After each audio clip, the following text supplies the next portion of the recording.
Hola, muy buenas tardes, queridos amigos. Estamos ya en el mes de septiembre y llegando a la recta final de nuestro programa Terraceo. Hoy desde La Tabernita, un sitio maravilloso en la Avenida del Mar, con una vista privilegiada tanto para arriba, con las esculturas de Dalí y lleno de plantas, limpio, como por detrás, que está el paseo marítimo con ese mar maravilloso Mediterráneo y tantísimas personas que lo disfrutamos, porque yo siempre que puedo lo disfruto. Muchísimo turismo, aunque sigamos en verano, pero ya septiembre, un poco más fresquito, pero disfrutando de tantísimas cosas que nos ofrece Marbella, nuestra Marbella y nuestro municipio. Y hoy nuestro invitado es un gran amigo, porque además me encanta hablar con él por todo lo que sabe y lo que aprende uno hablando con una persona así. Él es profesor, él colabora también con la Universidad de Granada, es escritor, pero él no es de aquí, él es de un pueblecito al lado de Cazorla, de Jaén, y bueno, por algo habrá elegido también el vivir en Marbella. Él es José Luis Plaza. José Luis, muy buenas tardes. Hola, buenas tardes, Bárbara. ¿Cómo estás? Muy bien. Sí. Sé que has llevado un verano súper atareado. Sí, he estado, bueno, por el pueblo he estado en La Iruela, que es mi pueblo. La Iruela. La Iruela. Ese es un pueblecito cerca de Cazorla, ¿no? Justamente al lado, está prácticamente pegado, o sea, parece un barrio, ¿no? Pero es un pueblo independiente desde la Edad Media, o sea que sí. Y he estado allí porque allí tenemos, bueno, tengo la casa familiar, mis hermanos, y bueno, solventando asuntos, descansando, escribiendo algo, preparando distintos proyectos que empiezan a partir de septiembre ya también, en colaboración con la Universidad de Granada, y las clases que estamos a punto de empezar. Desde luego, el día 1 ya empiezo con los exámenes, los que quedan el primer bachillerato, y para adelante, claro que sí. ¿Y tú por qué elegiste la profesión de docente, de profesor? Bueno, porque yo estudié Geografía e Historia, en aquellos tiempos Filosofía y Letras, y la verdad es que realmente elegí estudiar Historia del arte, que era lo que me gustaba, ¿no? Y una de las pocas salidas era la enseñanza. De todas maneras, la docencia me ha gustado siempre, es vocacional, o sea, siempre me ha gustado mucho enseñar, y bueno, es una de las salidas que tenía, ¿no? La otra alternativa, pues trabajar en algún museo, en galería de arte, también era una alternativa interesante, pero siempre está muy en conexión con todo este mundo del patrimonio, de las exposiciones, con lo cual esa parte ha quedado también cubierta a lo largo de mi trayectoria, ¿no? Profesional, claro. ¿Y por qué elegiste Marbella o estuviste antes en otros lugares? Bueno, siempre he estado vinculado a Granada y sigo de ello, ¿no? Empecé a trabajar en Granada, estuve trabajando en la universidad al principio, ¿no? Pero al final, bueno, por H o por B, aquello terminó, y por una casualidad me dieron una plaza primero de interino, ya por los años 90, imagínate el tiempo que llevo por aquí, y en principio venía un año provisional, pero me gustó tanto esto, el clima tan bueno, rápidamente empecé a conocer gente, que el segundo año pues repetí y ya no me moví. Un año estuve en Cádiz, ¿no? Pero fue obligado, y ya me quedé por aquí estoy, deambulando por toda la zona de la Costa del Sol, pero con centro neurálgico de Marbella. Siempre vinculado a Granada, también a la Universidad de Málaga, pero sobre todo a Granada, que voy mucho, he ido mucho, pero vamos, es Marbella donde he vivido en estos prácticamente 30 últimos años. ¿Sí? ¿Y qué edades son las que tienes a la hora de enseñar? Tengo toda la secundaria, ¿no? Entre los 12 y los 18 años. Intento no evitar, he dado a todas las edades, ¿no? Pero intento centrarme sobre todo en bachillerato, ¿no? Aunque eso no la descarto, de hecho, bueno, me gustan también, ¿no? Pero prefiero bachillerato, si puede ser, son un poquito más mayores, y bueno, bien, la verdad es que cualquier edad es buena, ¿no? Porque siempre los problemas pueden surgir en cualquier edad. No obstante, son edades complicadas, ¿no? Sí, la adolescencia es una edad complicada siempre, no ahora, desde siempre, ¿no?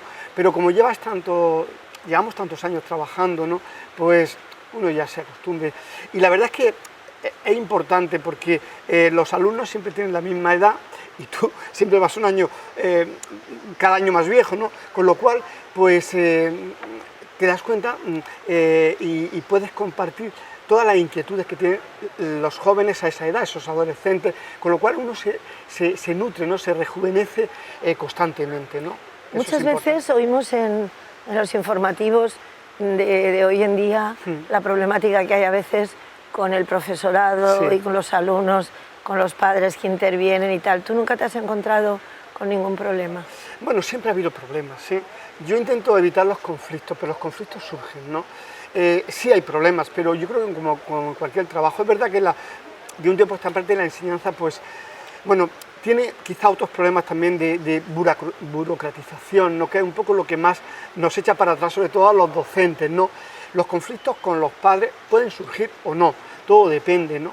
Pero es que la vida es un conflicto constante, ¿no? Es pero afortunadamente yo no he tenido conflictos graves en mi carrera hasta ahora, ¿no? Sí que los he tenido cerca, pero bueno, hay que abordarlos, ¿no? Si surgen, ¿no? Y ya está, ¿no? José Luis, ¿y cómo combinas la enseñanza con la escritura, con tus estudios? Porque te documentas muchísimo. Sí. ¿Cómo lo combinas? Bueno, pues esto es un proceso que empezó ya hace mucho tiempo, ¿no? Con la tesis doctoral, ¿no? Y la verdad es que es complicado. Muchas veces, la mayoría de las veces he sacrificado sacrificar entre comillas, ¿no? Mis vacaciones para irme a centros de documentación, bibliotecas, viajar a Madrid, Barcelona, en fin, donde estaba la documentación, Granada también, ¿no? Entonces he tirado mucho de vacaciones, ¿no? Que para mí no era un sacrificio, es una manera de hablar, ¿no? Para mí una de mis grandes... Es lo que te gusta. Es lo que me gusta, la investigación, meterme en los archivos. También, últimamente, en la digitalización de muchos de esos archivos nos ha facilitado las cosas, ¿no? Y a través de Internet, pues, he podido conseguir mucho material, ¿no? Que tengo, ¿no? En mi casa, ¿no? También mucho material a lo largo de mucho tiempo.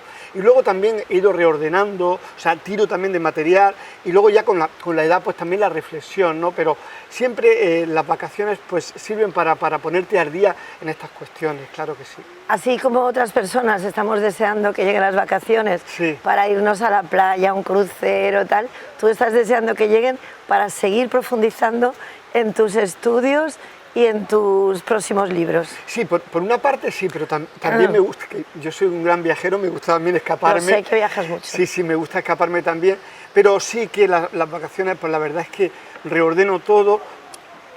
Y bueno, los proyectos en los que estoy implicado, pues intento reordenarlos. También descansarnos, porque viene bien, hay que desconectar sobre todo del trabajo en general, ¿no? Y a veces también de toda la cuestión de investigación. Y bueno, y este verano, por ejemplo, pues no he hecho mucho, ¿no? Había asuntos familiares que solventar y hemos estado liados con ellos. Y bueno, y preparando los proyectos que tenemos a partir de septiembre ya, ¿no? Y tú, aparte de la enseñanza, de la documentación, de la escritura, ¿tienes otros hobbies? Por ejemplo, ¿haces deporte? Sí, cada día salgo a andar. Para mí uno de los privilegios de vivir aquí en esta ciudad, esta maravillosa ciudad que es Marbella, es el paseo marítimo. Que hay que buscarlo para encontrar un paseo marítimo tan bonito como este, ¿no? Y yo cada tarde que puedo, siempre que haga buen tiempo, incluso con mal tiempo, mis paseos hasta el chiringuito que he visto, el beach, o incluso hasta Banús, a veces también, dependiendo, eso me lo doy cada tarde, ¿no? Y además qué sano y qué maravilloso es pasear oliendo a mar, oliéndolo y oyéndolo y viéndolo. Para mí es una pasión. Sí, sobre todo a partir de ahora de septiembre, que Marbella ya baja un poco en cuanto a la gente, entonces es una tranquilidad y un gustazo pasear por aquí, por Marbella. Y en los ratos libres que no estás paseando, que no estás escribiendo, en casa lees, cocinas... Mucho, cocinar no es mi fuerte. Me las apaño como puedo, ¿no? O sea, cocinas para sobrevivir. Sí, más o menos, sí, que es verdad.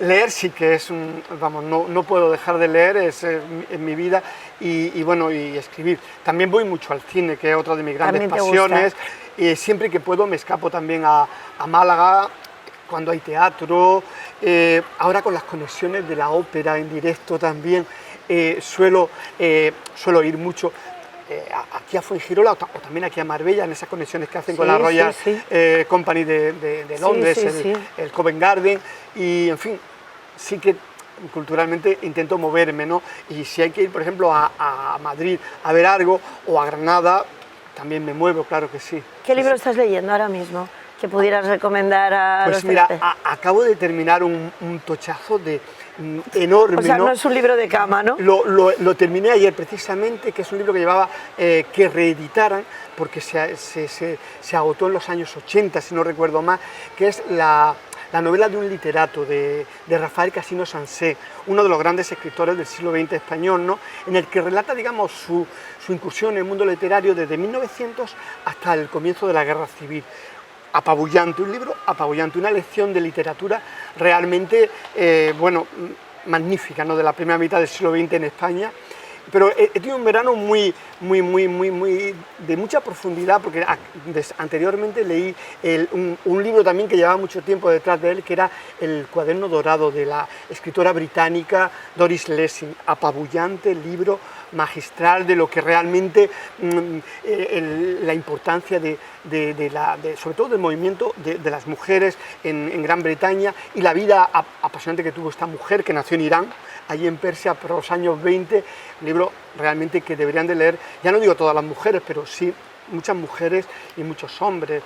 En fin, combinando con la poesía de Cartarescu, que también yo voy combinando todo, ensayo también, y en fin, ha sido un verano de lectura. Pero ya digo, el último ha sido de Rafael Casino Sánchez, un libro que tenía muchísimas ganas de leer y que me ha llenado muchísimo. Bueno, también has estado, José Luis, presentando tu último libro en diferentes puntos, que yo sé porque siempre me lo mandas, claro, pero siempre me pilla un poco a desmano, un poquito lejos. Porque a ti te marcó mucho tu tesis. Claro. Ya sabes que hemos hablado ya en cuestiones, pues yo hice un trabajo de tesis doctoral muy ambicioso, ¿no?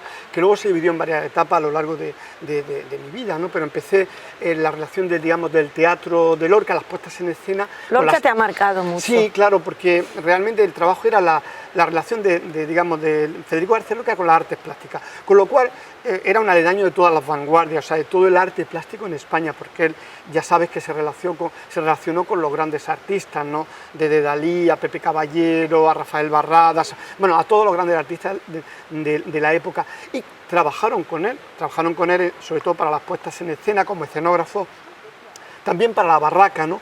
Y eso me ha marcado, ¿no? De ahí, fruto de eso fueron 3 libros que salieron pues, desde el 90, el 98, 2000, 2001, y luego, poco a poco, empecé a trabajar su obra plástica, sus dibujos, ¿no? Que ha sido la culminación prácticamente Y además muy desconocido para la gente los dibujos. Sigue siéndolo, ¿no? Sigue siéndolo, sí. Y eso ha sido, que hicieras ese estudio sobre los dibujos de Lorca, ha sido algo que a mí, personalmente, y en una conferencia que diste para el Rotary nos llamó mucho la atención. Claro que sí, porque siempre estudiamos a Lorca como el gran poeta que es, el gran escritor universal ya conocido y leído en todo el mundo, su poesía, su teatro, sus conversaciones, sus declaraciones, pero la obra plástica como que se ha dejado relegada en un segundo plano, invisibilizada prácticamente, aunque siempre estuvo presente, ¿no? Entonces yo lo que he intentado hacer a lo largo de mucho tiempo es pues darle el lugar que le corresponde, porque él siempre se declaró como pintor, digamos entrecomillado, como dibujante, ¿no? De hecho, diseñó muchos de sus figurines, algunas de sus escenografías, y los dibujos, la pintura, digamos, le ha acompañado a lo largo durante toda su vida. De hecho, es que no se entiende su obra sin su obra plástica, ¿no? Ahora mismo hay una polémica en Granada porque sabes que cada año en el Teatro del Generalife pues hacen lo que se llama el verano Lorca, ¿no? Y donde se hace un homenaje sobre todo del mundo del flamenco, que por ahí han pasado los grandes del flamenco a lo largo de los últimos años, y este año ha sido dedicado a Picasso y la danza y Lorca, ¿no? Y claro, se ha levantado una cierta polémica que yo no la entiendo sinceramente, porque es verdad que se ha visto mucho, estamos en el 50º de la muerte de Picasso, con homenaje y tal, y él trabajó con Manuel de Falla, con los ballets rusos de Diaghilev, ¿no? Y claro, parece ser que yo no he visto el espectáculo todavía y creo que no me va a dar tiempo a verlo, pero sí que lo he seguido, ¿no? Que Lorca ha quedado como relegado en segundo plano, ¿no? Pero claro, yo creo que hay una gran parte de desconocimiento, porque se ha dejado de lado, si uno se ha dejado de lado, digamos, sus dibujos. Si uno acude a sus dibujos, sobre todo el mundo del clown, de los payasos, de los saltimbanquis, que tiene muchísimo, y en general toda la gran influencia que tuvo de los ballets rusos en su teatro, en el que Picasso tuvo que decir mucho, realmente tenemos que la influencia de Picasso en Lorca es muy grande, pero eso es un gran desconocimiento, ¿no? Yo no quería entrar en la polémica, pero sí que invito a que lean, por ejemplo, en mi penúltimo libro dedico un capítulo a las relaciones digamos, a las confluencias estéticas entre Lorca y Picasso, sobre todo a través del mundo del clown, de los payasos, de los saltimbanqui, que tiene que ver mucho con la vida, con el Picasso rosa y azul, Picasso de París, ¿no?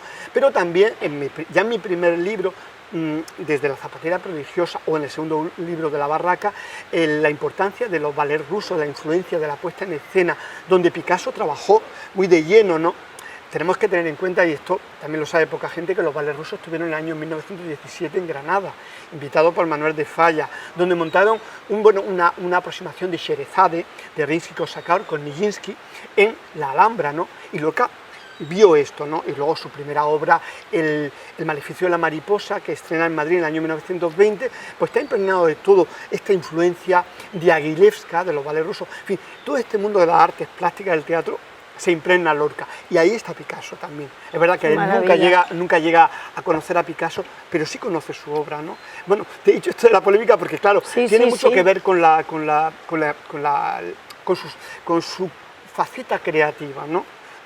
Como artista plástico, ¿no? Claro, es importante. Es que todo lo que se refiere a él, por eso yo creo que estás tan tocado por él, que te dedicas tanto, porque tiene mucho que dar y mucho que dar a conocer.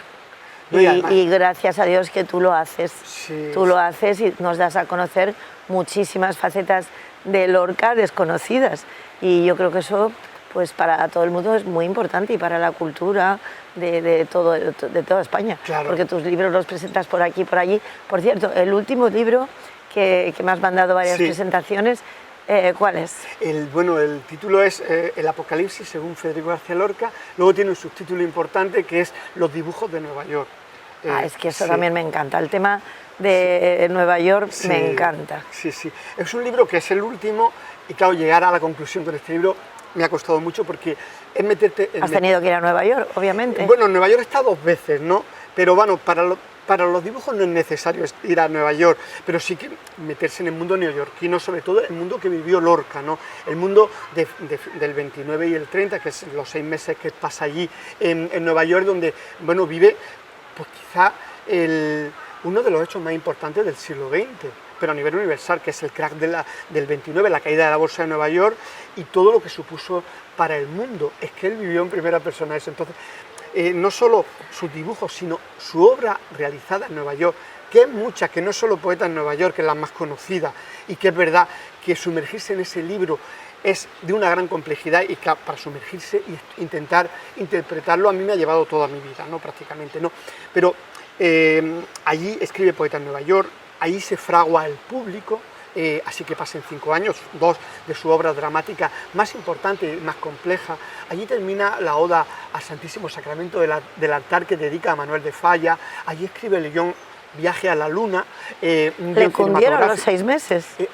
Bueno, fructífero. Y vivió, importantísimo, porque Lorca es que era, claro, era como una esponja. Él absorbía todo y nunca dejaba de trabajar, pero también se perdía por ahí, por esos paseos a lo largo del Riverside, se metía en los clubes de jazz de Harlem, porque claro, al vivir en la Columbia University, en la Universidad de Columbia, que está en Harlem, él vivió lo que se llamaba el Harlem Renaissance, que es el momento álgido no del nacimiento del jazz, sino de la gran eclosión del jazz de Duke Ellington y de todo este mundo que él vivió en primera persona, ¿no? Qué maravilla. Además, imagínate en aquellos años, porque hoy yo estoy muy relacionada con Nueva York, porque he ido durante 8 años, y por suerte este año vuelvo a desfilar de mantilla representando a Marbella en el desfile de la Hispanidad. Y además estuvimos en la casa donde estuvo viviendo Lorca. Sí, bueno, él anduvo por varios sitios. Bueno, pues uno de los sitios que estuvo es la Nacional, que es como el Centro Español, en la calle 14 con la Séptima, y bueno, ahí han vivido en esa casa grandes personajes, y hay un libro, que probablemente lo hayas leído, maravilloso, Las hijas del capitán, que relata los personajes que han vivido en esa casa, y en esa casa me he quedado yo 8 años. Qué bueno. Y se ha comentado y se ha hablado mucho de eso. O sea, que el tema de la vida de Lorca en Nueva York me parece interesantísimo. Fíjate que todavía es un capítulo, mira que se ha escrito sobre Lorca, que se sigue escribiendo, que tenemos bastante biografía interesante y buena, pero todavía creo que el mundo neoyorquino, esos meses que pasó, está todavía por descubrir. Probablemente. Bastantes cosas que eran todavía por hacer, toda la relación con Harlem, todos sus, en fin, sus escapadas, pero es verdad que no hay, que se sepa, no hay mucha documentación directa, pero sí que habría que sumergirse un poco más. Y este último libro también trata entonces del tema de Lorca en Nueva York. Claro, claro. Lo que intento, bueno, lo que he intentado en este libro es acercarme sobre todo a la obra neoyorquina, no solo Poeta en Nueva York, sino también las demás, pero especialmente Poeta en Nueva York, y los dibujos que realiza allí. Es muy importante porque a la vez que está componiendo quizá uno de los poemarios más importantes que se han escrito en el siglo XX en lengua castellana, si no el más, él está dibujando, pero dibuja paralelamente a la escritura de sus poemas una serie de dibujos que él quería que aparecieran posteriormente publicados en el poemario, y va fotografiando Nueva York.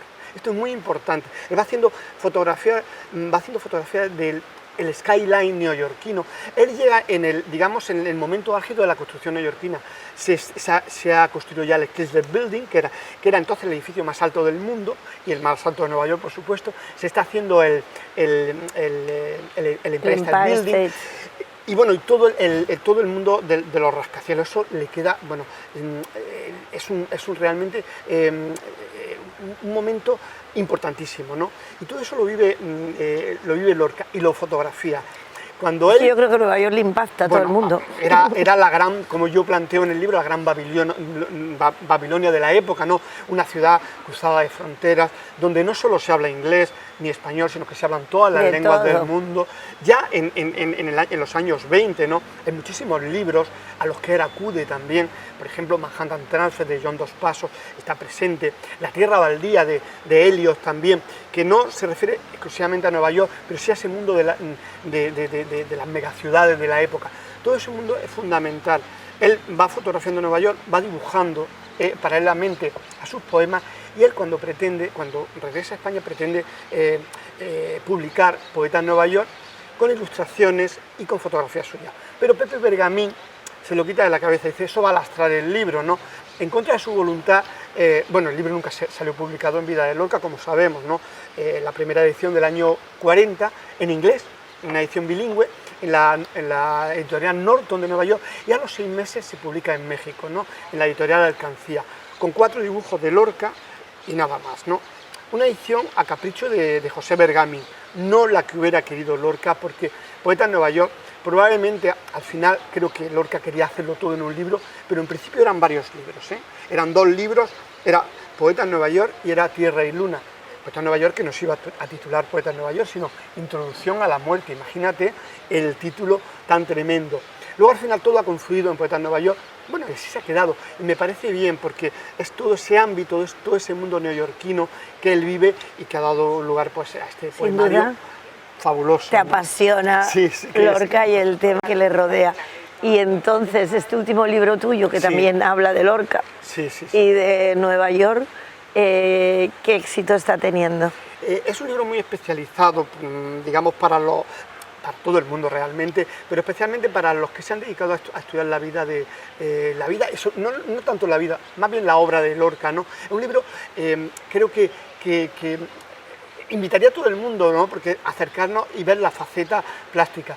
Yo, la verdad, estoy muy contento porque me han llamado de muchos sitios para hablar de él, más que para hablar del libro, para hablar de la faceta de Lorca como dibujante, ¿no? Que eso da pie, pero también para el libro. Entonces, pues bueno, por ahí lo hemos llevado por varios sitios, ¿no? La última vez en Salamanca, ¿no?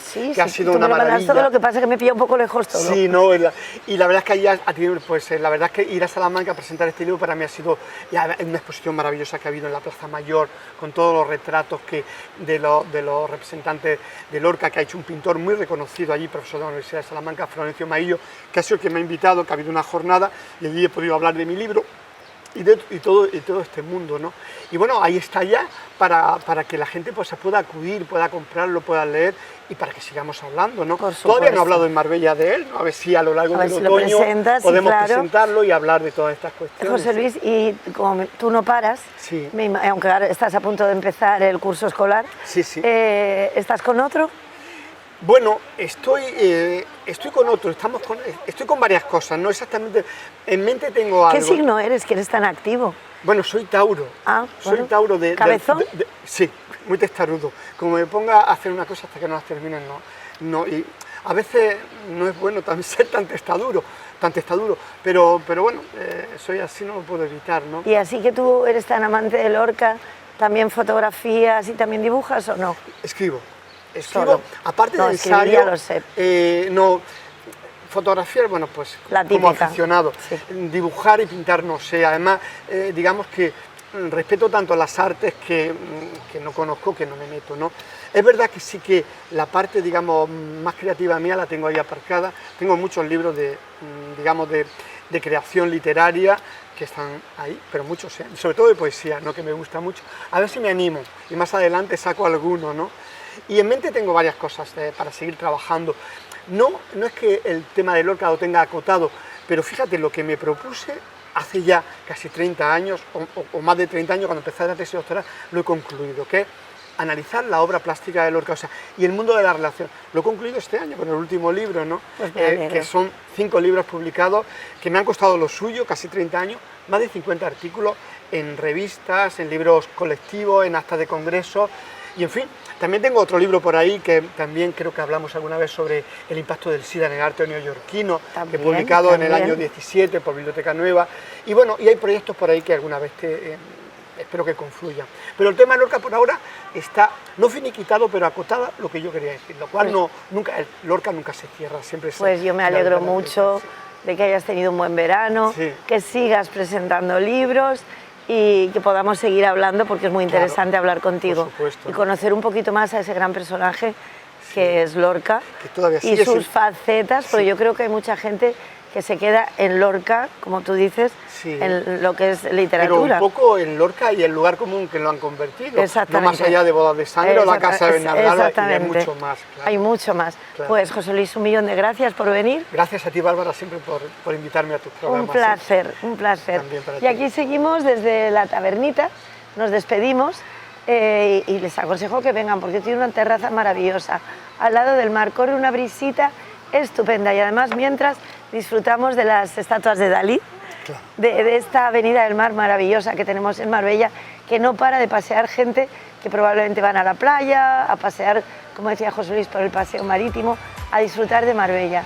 Que disfruten de lo que nos queda de verano, que el mes de septiembre es un mes estupendo y que sean felices, que es muy importante. Muchas gracias por habernos acompañado.